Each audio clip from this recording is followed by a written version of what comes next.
So ஃபைனலாக நம்ம Dhanush direct பண்ணி ஆக்ட் பண்ணிருக்க இட்லி கடை மூவியை பார்த்துட்டு வந்தாச்சுங்க. இந்த ஃபைட்டோட ரிசல்ட் என்னன்னா ஒரு இட்லி கடை தரசாயிருச்சு. தனுஷ், நித்யா மேனன், ராஜ்கிரண், அருண் விஜய்னு ஒரு நடிகர் பட்டாலுமே ஒன்னு சேர்ந்து வச்சிருக்க இந்த ஒரு இட்லி கடை மூவி எப்படி இருக்கு? நல்லா இருக்கா? இட்லி சுட சுட மனமா மல்லிகைப்பூ மாதிரி வந்திருக்கா, இல்ல அந்த ஒரு இட்லியை வச்சு அடிச்சா ஹாலே கொள்ற அளவுக்கு கல்லா வந்திருக்கா அப்படின்றதுதான் இந்த ஒரு வீடியோல ஃபுல்லா பார்க்க போறோம். உண்மையை சொல்லணும்னா சுட சுட இட்லியை பரிமாறி செம பசில இருக்கும்போது இந்த சாம்பார் சட்னி வடனு எல்லாத்தையும் வச்சு சாப்பிட்டா என்ன மாதிரியான ஒரு சாட்டிஸ்பாக்சன் கிடைக்குமோ அந்த அளவுக்கு ஒரு ஃபீல் குடான சாட்டிஸ்பாக்சனை இந்த ஒரு மூவி உங்களுக்கு கண்டிப்பா கொடுக்கும். தலைவன் தனுஷை பார்த்து இது ஒண்ணு தாங்க கேட்கணும்னு நினைச்சேன். ஐயா, இந்த மாதிரியான ஒரு கதையை வச்சுட்டா நிலவுக்கு என் மேல் நடி கோபம், ராயன் படத்தெல்லாம் எடுத்தீங்க, இந்த மாதிரியான கதைகளை தான் நாங்க எதிர்பார்த்து உட்கார்ந்துருக்கோம். உண்மையை சொல்லணும்னா அப்படி கொடுக்கறதுக்கு தான் ஆள் இல்ல. நீ தயவு செஞ்சு டைரக்ஷனுக்கே வந்துரு சிவாஜி அப்படின்னு சொல்ற அளவுக்கு படம் உண்மையாவே பக்காவா இருக்குங்க. ஒரு செம ஃபீல் குடான படம். இந்த டூரிஸ்ட் ஃபேமிலியா இருக்கட்டும், இல்ல மெய்யழகன், இந்த மூவிஸ் எல்லாம் நம்ம பார்த்து முடிச்சதும் என்ன மாதிரியான ஒரு ஃபீல் குடான வைபை கொடுக்குமோ அந்த வைபை தான் இந்த மூவி எனக்கு கொடுத்துச்சு. எடுத்ததும் பாசிட்டிவ்ஸ்ல இருந்து ஆரம்பிச்சிடலாம். படத்துல ஏகப்பட்ட பாசிட்டிவ்ஸ் இருக்கு. படமே பாசிட்டிவ் தாங்க. ஸ்டோரின்னு பார்த்தோம்னா ரொம்பவே ஒரு சிம்பிளான ஸ்டோரி. சரி, படத்தோட கதை என்னன்னு பார்த்தோம்னா ட்ரெய்லரை பார்த்து நான் கெஸ் பண்ண அதே ஒரு ஸ்டோரி தான் மூவில இருந்துச்சு. நான் கெஸ் பண்ணது மட்டும் இல்ல, ட்ரெய்லர் பாத்தீங்கன்னாலே இதான் ஸ்டோரியா இருக்க போகுது அப்படின்றத உங்களால ஈஸியாவே கெஸ் பண்ணிட முடியும். சோ அதே ஸ்டோரி தான் இந்த ஒரு மூவில. அது என்னன்னு பார்த்தோம்னா ஒரு சின்ன அழகான கிராமம். அந்த கிராமத்துல சிவனேசன் அப்படின்ற ஒரு இட்லி கடை. அந்த சிவனேசனோட பையனா தான் நம்ம தனுஷ் இருக்காரு. சோ சிவனேசனுக்கு அப்புறம் அந்த ஒரு இட்லி கடையை நம்ம தனுஷ் எப்படி காப்பாத்தினாரு, அதுவும் எக்கச்சக்கமான தடங்கள்லாம் வரும். கொடூரமான ஒரு கார்பரேட் வில்லன் கிட்ட இருந்து எப்படி சண்டையை போடாம அகிம்சை வழியில போயிட்டு அந்த ஒரு இட்லி கடையை காப்பாத்தினாரு அப்படின்றது தான் இந்த மூவியோட கான்செப்டே.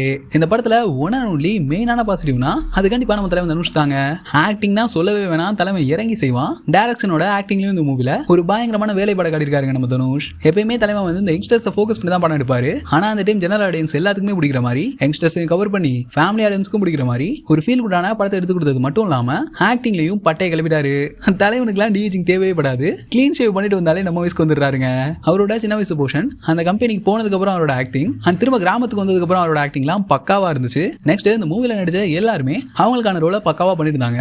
ராஜ்கிரண் அவரை வச்சுலாம் பயங்கர சென்டிமெண்டான விஷயங்கள்லாம் படத்துல இருக்கு. அதேமே தனுஷ் ஓவரா திகட்டாம நம்ம கிட்ட அழகா சொல்லியிருந்தாருந்தாங்க சொல்லணும். அதெல்லாம் கொஞ்சம் விட்டு இருந்தா கூட கிரிஞ்சா மாதிரி இருக்கும். ஆனா தலைவன் அந்த சீனுக்கு தேவையான அளவான விஷயங்களை நம்ம கிட்ட அழகா காட்டியிருந்தாரு. இது கூடவே ஒரு சில சீக்வன்ஸ் எல்லாம் அந்த மூவில இருக்கும். அதெல்லாம் பயங்கர பக்காவா இருந்துச்சுன்னு சொல்லணும். கிராமத்திலே நீங்க வளர்ந்து வந்திருந்தீங்கன்னா அந்த விஷயங்கள் எல்லாம் அவங்க கூட அழகா கனெக்ட் பண்ணி பார்க்க முடியும். இது கூடவே ராஜ்கிரணோட கேரக்டர் இந்த மூவிக்கான ஒரு பலம்னே சொல்லலாம். இந்த தனுஷ் அண்ட் ராஜ்கிரண் இவங்களுக்கான அந்த அப்பா பையன் பாண்டிங் இருக்குல்ல, அதெல்லாம் பக்காவா இருந்துச்சுங்க. செம்மையா இருந்துச்சு. சென்டிமெண்டா நம்ம நெஞ்சு நக்கிட்டாங்க. அந்த அளவுக்கு அவ்வளவு அழகா இருந்துச்சுங்க.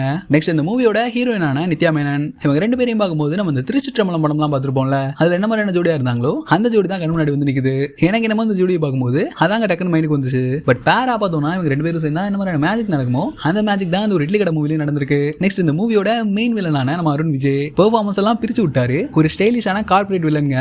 எப்படியா நீ இவ்வளவு கொடூரமான வில்லனிசம் பண்ற அப்படின்ற மாதிரி அவர் பார்வையிலேயே வில்லத்தனம் பண்ற அளவுக்கு ஒரு பக்காவான கார்பரேட் வில்லனா அந்த மூவில இறக்கி விட்டுருக்கானுங்க. உண்மையிலேயே அவருக்கான பெர்ஃபார்மன்ஸும் நல்லா இருக்குங்க. நெக்ஸ்ட் சமுத்திரகனி, சத்யராஜ், பார்த்திபன் நிறைய முக்கியமான ஆக்டர்ஸ் இந்த மூவில சில முக்கியமான கேரக்டர்ஸ் எல்லாம் பண்ணிருக்காங்க. அதான் ஒன்னு சொன்ன மாதிரி அவங்களுக்கான ரோல அவங்க கரெக்டா நடிச்சு கொடுத்துருக்காங்க. அதாங்க எல்லாமே பேலன்ஸா இருக்கு. யாருமே ரொம்ப ஓவராகவும் போல ரொம்ப கம்மியாகவும் நடிக்கல. அவங்களுக்கு தேவையான விஷயங்களா கரெக்டா நடிச்சு கொடுத்துருக்காங்கன்னு தான் சொல்லணும். படத்துல ஆரம்பத்துல இருந்து எண்டு வரைக்கும் நிறைய எமோஷனல் சீன்ஸ் இருக்குங்க. சொன்ன மாதிரி நிறைய எமோஷன்ஸ் இந்த மூவில ஒர்க் ஆயிருக்கு. அதெல்லாம் நம்ம கூட நல்லா கனெக்ட் ஆகுதுங்க. நல்ல வேலை கொஞ்சம் இந்த எமோஷன்ஸ் எல்லாம் தூக்கலா போயிருந்துச்சுன்னா கண்டிப்பா சன் டிவில ஞாயிற்றுக்கிழமை ஸ்பெஷலா 2 மணி நேரம் ஒரு நியூவான சீரியல பார்த்த அந்த ஒரு ஃபீலை உங்களுக்கு கொடுத்துருக்கும். நல்ல வேலை அப்படிலாம் ஒன்றும் நடக்கல. கரெக்டா அந்த படத்துல இறக்குனது தான் இந்த படத்தோட ஒட்டுமொத்த வெற்றினே சொல்லணும். நெக்ஸ்ட் ஜிவி பிரகாஷோட மியூசிக் எடுத்து பார்த்தோம்னா அவர் இந்த மாதிரி பயங்கர ட்ரெண்ட் ஆகிற அளவுக்கு ரீல்ஸ் போடுற அளவுக்குலாம் பாட்டு போட மாட்டாரு. அந்த மனுஷன் மோஸ்ட்லி போடுற பாட்டு எல்லாமே பயங்கர சட்டிலா தான் இருக்கும். சோ அதே மாதிரியான சாங்ஸ் தான் இந்த மூவிக்கு ஏத்த மாதிரி அளவா அந்த மூவில போட்டிருக்காரு. அது மூவியோட சீன்ஸா பார்க்கும்போது உண்மையிலேயே நல்லா இருக்குங்க. இந்த மூவியோட எந்த சாங்கும் நான் கேட்டுட்டு இந்த படத்துக்கு போல படத்துல தான் ஃபர்ஸ்டா கேட்டேன். அது கேட்கறதுக்குமே நல்லா இருக்கு. முன்ன சொன்ன மாதிரி ஸ்டோரின்னு ஒண்ணு பெருசாலாம் அந்த மூவில இல்ல, சிம்பிளான ஸ்டோரி தான். அதுக்கு எந்த அளவுக்கு பயங்கரமான ஸ்கிரீன் பிளே கொடுக்க முடியுமோ அந்த அளவுக்கு ஒரு பெஸ்டான ஸ்கிரீன் பிளே இந்த மூவில கொடுத்திருக்காங்க. அதுலயும் ஃபர்ஸ்ட் ஹாஃப்லாம் டக்கு டக்குன்னு முடிஞ்சிடும். படத்துல நிறைய சீன்ஸ் உண்மையாவே பங்கமா பண்ணிருக்காங்க. அதுவும் இட்லி கடையோட அந்த ஆரிஜின் ஸ்டோரியா இருக்கட்டும், இன்டர்மிஷனுக்கு முன்னாடி ஒரு கண்ணுக்குட்டி சீன், அதுக்கப்புறம் இட்லி சீன் எல்லாம் எதிர்பார்க்காத ஒரு சீன். தலைவா இப்படி எல்லாம் யோசிச்சு டைரக்ட் பண்ணீங்க அப்படின்ற அளவுக்கு தனுஷே பார்த்து கேட்கிற மாதிரியான சம் இன்ட்ரெஸ்டிங்கான சீன்ஸ் எல்லாம் இந்த படத்துல வச்சிருக்காங்க. அது அவ்வளவு நல்லாவும் ஒர்க் அவுட் ஆயிருக்கு. அருண் விஜய் அந்த தனுஷ் இவங்க ரெண்டு பேத்துக்குமான அந்த கிளாஷா இருக்கட்டும், சண்டையில வேணாம்பா அகிம்சை வழியில தான் போகணும் அப்படின்ற மாதிரி தனுஷோட அந்த கேரக்டரா இருக்கட்டும், அது மாதிரி எக்கச்சக்கமான சீன்ஸ் இந்த படத்துல ரொம்பவே நல்லா இருந்துச்சுங்க. முன்னாடி இந்த படத்துக்கு இட்லி கடை டைட்டில் வைக்கும்போது என்னடா பட பேர் இது, ராயன் படத்தை எடுத்தாரு, அதுல ஃப்ரைட் ரைஸ் கடைக்கு ஓனரா இருந்தாரு, இப்ப இட்லி கடையா அப்படின்ற மாதிரி சொல்லி பயங்கரமா கலாச்சிட்டு இருந்தாங்க. பட் இந்த படத்தை பார்த்ததுக்கு அப்புறம் இந்த படத்துக்கு இதுக்கு மேல ஒரு பெஸ்டான டைட்டில் வைக்கவே நினைக்கவே முடியாது அப்படின்ற அளவுக்கு அந்த இட்லி கடையோட டைட்டில் இந்த மூவிக்கு பக்காவா சூட்டா இருந்துச்சுங்க.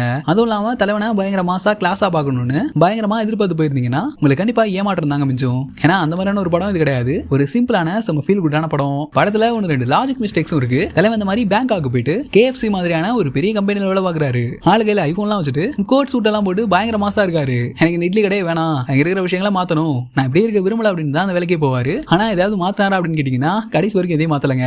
என்ன மாதிரி தன்னோட வீட்டை அந்த இட்லி கடை விட்டுட்டு போனாரோ அதே இடத்துக்கு தான் அவர் திரும்ப வந்திருப்பாரு. அவர் ஆள் மட்டும் தான் மாறி இருப்பாரு. அட முன்னேற்றமே இருக்காதுங்க. அட இட்லி கடை விடுங்க, வீட்டுல கூட பெருசா முன்னேற்றமே இருக்காதுங்க.